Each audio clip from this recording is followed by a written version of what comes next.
명리에 제극인이라는 말이 있습니다. 재성이 인성을 극한다 라는 말인데, 재성은 철저히 냉정한 현실이며 현재이고 유동성 자금이라고 흔히 말합니다. 인성은 우리가 일상용어로 쓰는 그런 인성이라고 보면 맞습니다. 사람이 인성이 되먹지 못했네 라고 하면 기본이 안 되어 있고 도덕과 양심, 배려 등이 모자란다는 것이 명리에서도 그대로 사용되는 용어입니다. 인성은 사고체계와 인력체계를 담당하고 분별력과 관련이 있으며 무엇보다 가장 중요한 도덕과 양심, 인내와 배려를 권장하는 사주팔자의 주요 인자입니다. 그리고 과거를 현재로 이어 미래로 끌고 나가는 힘이기도 합니다. 인성이 없거나 모자라면 과거를 반추해서 미래의 계획을 세우는 기획력이 확 떨어지고 미래를 대비하지 않으니 자산과 저축 등이 모자란 상태가 될 수 있습니다. 실제로 명리에서 진짜 부자는 가치 투자와 시간을 중요하게 여기는, 그러니까 진득하게 시간이 현실과 현재를 이기는 게임을 하는 인성다자인 경우가 많습니다. 누가 와서 그거 파세요 라고 해도 안 팔아, 조금 더 두고 보겠어 하는 태도인 것이죠. 싸게 무엇을 넘기지 않으려고 하고 자기 것을 누구보다도 소중하게 아끼는 태도와 행동과 생각을 보입니다. 인생에 대해서는 참 할 말이 많습니다. 정인과 편인도 구분을 해야 하고요. 어쨌든 제극인단 크게 보면 현재가 과거의 시간을 와장창 깨버렸다. 현재의 좋아 보이는 것 때문에 과거의 긴 시간 동안 쌓아온 어떤 것을 열었다, 깼다라고 해석할 수 있습니다. 현재라는 재성으로 인해서 긴 시간 축적해온 어떤 것, 그리고 시간을 조각조각 내버렸다라는 생각이 듭니다.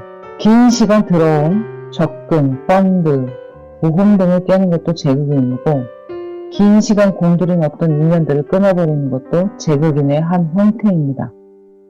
또 생각이 현실이 되었다. 그렇기 때문에 안 보이던 것, 그러니까 무형의 어떤 것이 유형의 것으로 내 손에 쥘 수 있고 남에게 보여줄 수 있는 것으로 전환되었다라고 할 수 있죠.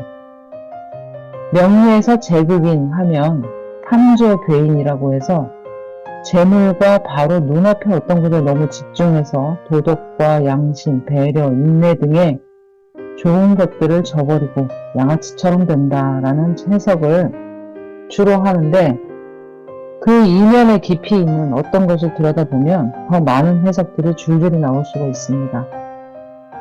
탐죄 괴인의 작용도 있을 수 있죠. 사주 구조에 따라서 말이죠.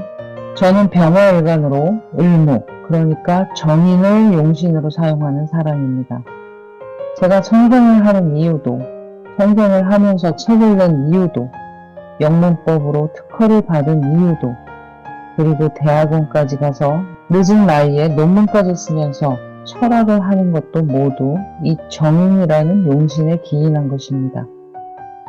천간에 멀쩡하고 이쁘게 떠있는 을목이 제가 한평생 잡고 가야 하는 동아줄 같은 것입니다.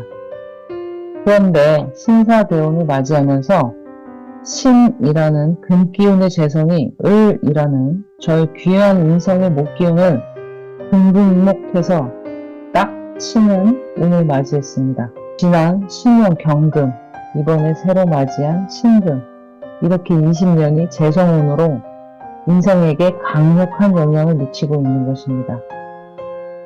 경금 편제대운 끝 무렵에 영어책을 냈고 대학원을 입학 졸업했고 석사 학위증을 받으며 제극인의 긍정적인 측면이 발현되기도 했습니다.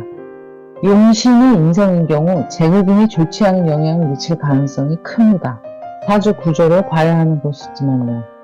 이번 신사대운은 그나마 비견이 재성을 막아주면서, 그리고 병화일간이 신금을 합하게 되면서 제극인의 효과가 그렇게 크게 부정적이지는 않을 것 같다는 바람을 가져봅니다. 세운에 따라서 대운의 영향력이 크게 나타나는 때가 있고 유야 무야 평범하고 평화로운 날들로 이어질 때도 많습니다. 대운이 호숫가 앞에 어떤 캠핑장이라면 세운은 그곳에 출몰하는 사람과 동물, 비와 눈, 그런 현실적인 요소들이라고 할 수 있습니다. 대운이라는 호숫가 환경은 변하지 않지만 그곳을 들락이는 요소들은 해마다 바뀔 수 있다는 것입니다. 호숫가 캠핑장으로 내가 간 것도 생소한데 그곳에서 만나게 되는 사람, 일, 날씨 등은 어떤 느낌일까요? 대운에서 좋은 환경을 만났다면 아마 그곳에서 만나는 사람들, 일들도 아마 좋은 느낌으로 다가올 수도 있겠죠. 저는 제극인이라는 대운을 만났으니 머릿속에 잠자고 있던 지식을 꺼내야 하고 그것을 현실화시켜야 하는 명제를 얻었다라고 할 수 있습니다. 제극인의 또 한 가지 특징은 너무 또렷하게 현실이 인식된다라는 것입니다. 너무 선명하고 세세하게 미세한 것까지 눈에 들어오니 시각이 바뀌면서 주변인들, 일적인 것들에 대해 안 보이던 것들이 보이게 되는 것이죠. 그리고 행동을 취합니다. 긴 시간 인연을 맺어온 사람, 일, 문서 등을 깨야 하는 시점에 다다른 것이기도 합니다. 어떤 식으로 그 명분을 실제 현실로 눈에 보이고 손에 쥘 수 있는 것으로 만들는지 짐작이 될까요? 저의 제극인은 신사대운으로 들어왔습니다. 신금이라는 지독한 금기운과 사라는 축구장 조명과 같은 밝은 화의 기운이 함께 들어온 것이죠. 사라는 화기운은 가장 널리 퍼지는 양의 기운입니다. 신이라는 금기운은 수축과 압축의 대명사입니다.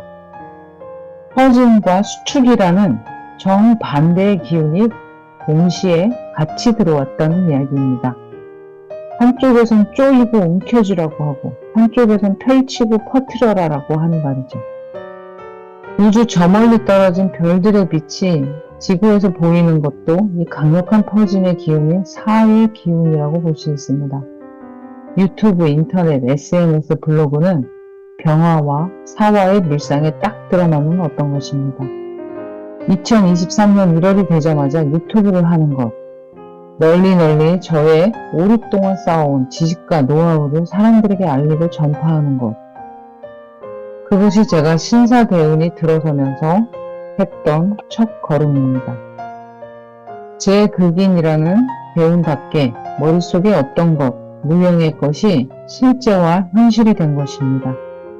알고 했냐고요? 의도적으로 했냐고요? 어렴풋이긴 했지만 이렇게 시간이 지나고 보니 유튜브를 시작한 것은 해야 하는 일이었던 것, 자연스러웠던 것, 할 수밖에 없었던 것, 어렴풋하지만 서서히 눈에 띄고 관심이 가게 되었던 것이라고 하겠습니다. 여러분의 제극인은 어떤 형태로 발현되고 있나요? 긍정이기를 기원하겠습니다. 여러분의 소소한 응원도 부탁드립니다.